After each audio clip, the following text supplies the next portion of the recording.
I don't want, if I'm leaving the game or my friends that playing you leaving the game, nobody going to hear about Liberia. No, it's not good because we play the game and we set record, you know, and we are in history. So Liberia have to live on. So the only way Liberia can live on is through development, to develop the youth. The problem of youth has become a central issue in Liberia. In the conflict, the so-called child soldiers, children as young as 8 years old, were seen fighting on the front line. Something had to be done.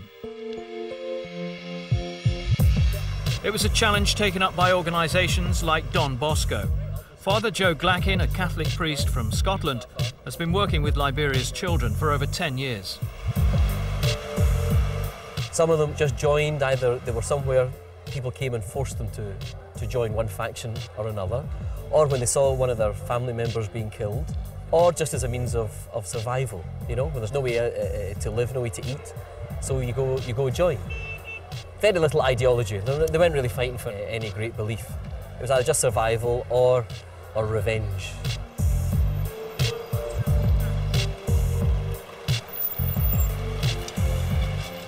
I've been involved with rehabilitation since the war, and we've tried all the things, you know, the fancy counselling techniques and this thing and that thing. And it just suddenly struck me that just by putting themselves together in a team, they seem to kind of find an identity again. And this is the team Father Joe Glackin formed, the Millennium Stars, largely composed of former child soldiers. The idea to help them back to a normal life, which they're doing with the assistance of an English-based charity, CAFOD.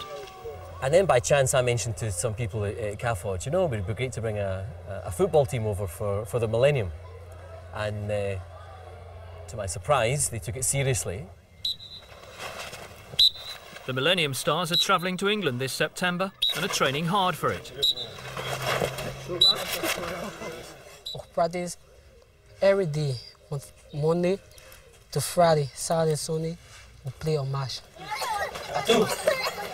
It's exactly the sort of discipline and regime that the boys need after years of disorder.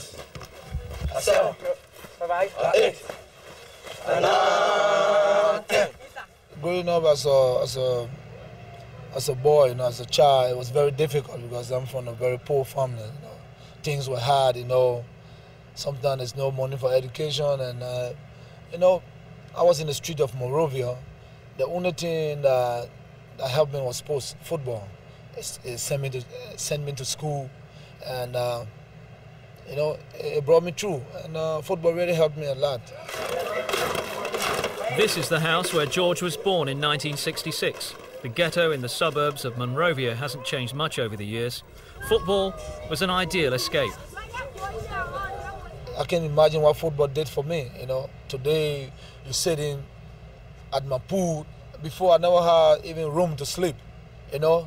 But I'm grateful to God, you know, and thanks to football, you know. It was here, just 10 minutes from his old house, that Weah first kicked to football. His meteoric rise from these mudflats to stardom should serve as an inspiration to everyone in Liberia, including the child soldiers.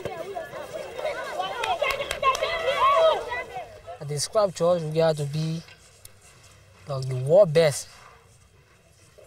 Because he got the potential and he got the skill. He's capable of doing anything, making the impossible possible. Ça va mieux les couer, ayant été coué, ça va mieux les couer. Quand un bas m'a coué, quand un soc m'a coué, agé m'a coué, ayant été coué.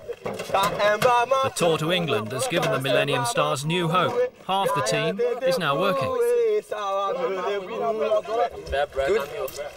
Good. Big. And 6 of the boys have even gone back to school. Okay, all this you have is 1, 2, 3, 4, right? 1 times 9 is 9. Then what do we do next? We add, right? Although the best part of their childhood has been destroyed by fighting, there's at least some hope. Especially for those young enough not to remember the war.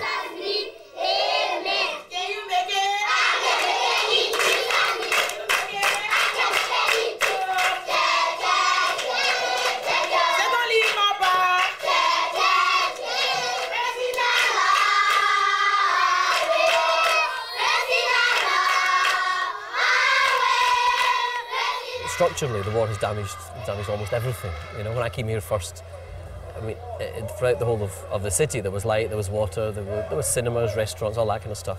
Structurally, the war has damaged an awful lot. But obviously, what it's done to people's minds and whatever, I think perhaps in the long run we'll have to wait and see. In '96, with civil war raging, Liberia qualified for the African Nations Cup in South Africa. Say hi to the children for me.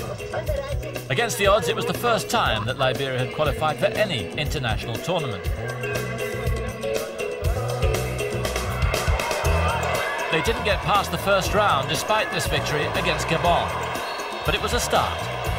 Our performance was not too great, but for us it was proud to go to South Africa. We know that for the second time our performance will be a greater one. So we're working towards it, and we're going to prove to people that we got a great team. So to Liberia's latest campaign to qualify for next year's African Nations Cup. They started off by losing to Tunisia. Then they beat Uganda. With 2 teams through from each group, victory against bottom-placed Algeria would go a long way towards sealing Liberia's qualification.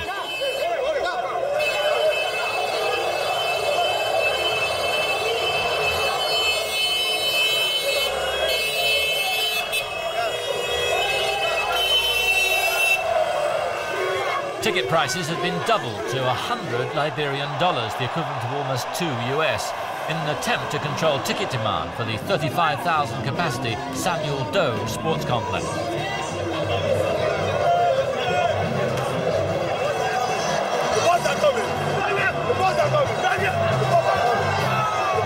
The Liberian national team is known as the Lone Star. There's no doubt who the main star is, even if he's not playing.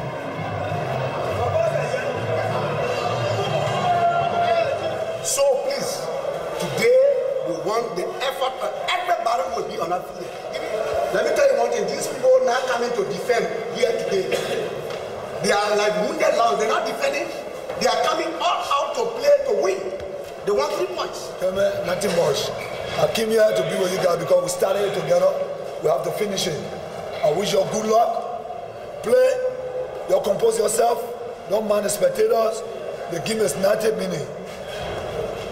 You get your basic fundamental, you go to the game and relax and win the game. Good luck.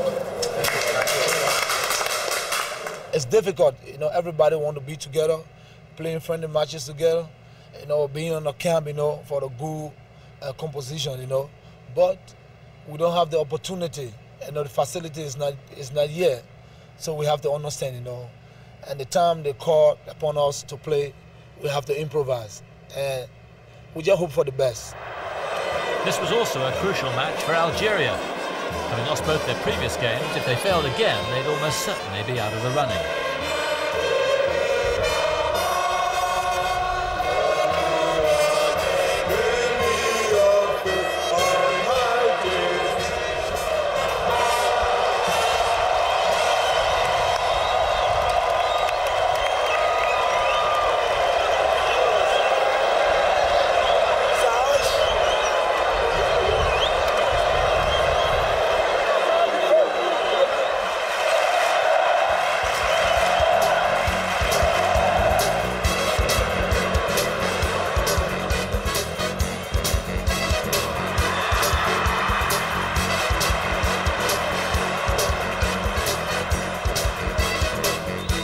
There may have been 9 foreign-based players on the field, but it was the local-based defender Joseph Amoa who came closest to scoring in the first half.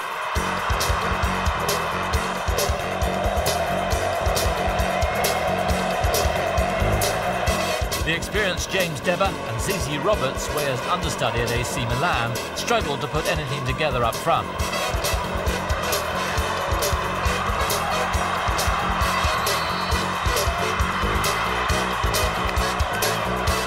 And the bumpy surface contributed to this wayward pass by Amoa and the first goal of the game.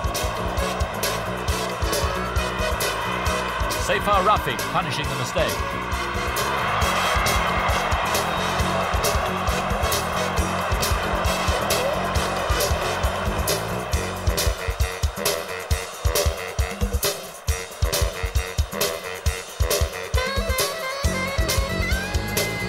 With only 15 minutes to go, it looked as if Liberia were never going to score.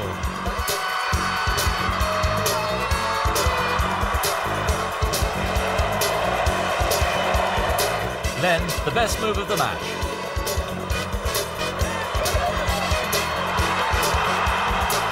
Milan's Zizi Roberts with the equaliser.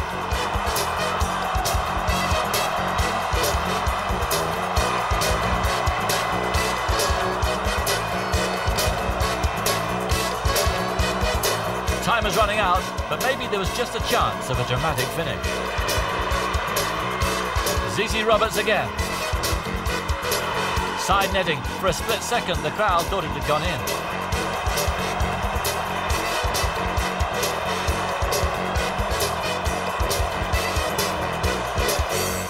It ended 1-1. The Lone Star had missed George Weah's composure. Disappointed, but they're still second behind Tunisia with 3 games to go. It's in their hands. We all have to pray to God for them to come back in the game very soon, because we've got a lot of games coming on. Keep the courage, hard work, and then life is going to change, because everybody have blessing from God. It's just a matter of time. So while you're waiting for your time, you have to go for it. So what does the future hold for 32-year-old George Weah, whose statue dominates the main street in Monrovia? Well, since the war, he's built the King's Lodge Hotel, a bar, a leisure centre, a mineral water company and this sports store. His contract with Milan expires in 2001, and he's considering ending his playing career in the MLS. Everybody ambitious, you know, and if I have the opportunity to go to the States to play, why not? America is a good country, it's a good play, you know, and I mean, my wife is from America, and everybody loves to go to America. Weah's final visit of the weekend was to his sports store, where he met with the old school to discuss his African-based businesses which they run. By the time he came to leave, the street was packed and he was mobbed. He'd been in Liberia for 2 days. Now he had to get back to Italy.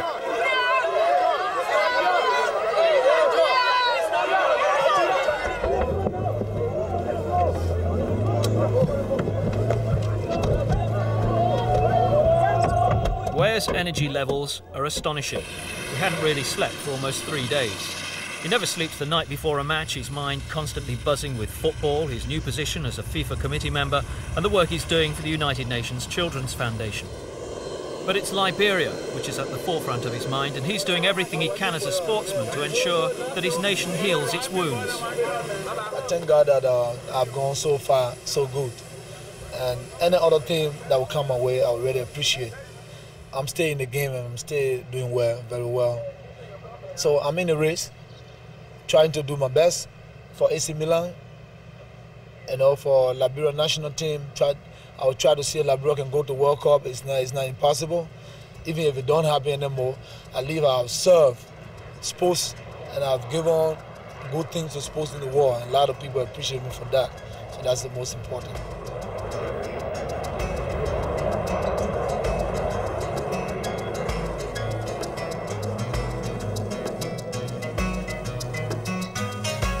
George Weah will never be forgotten as a player, and he's doing his utmost to make sure the world doesn't dismiss his country.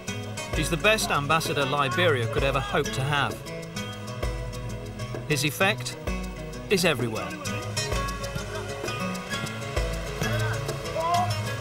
Next week, we meet one of the rising stars of world football, Denilson. Until then, goodbye from Football Mundial.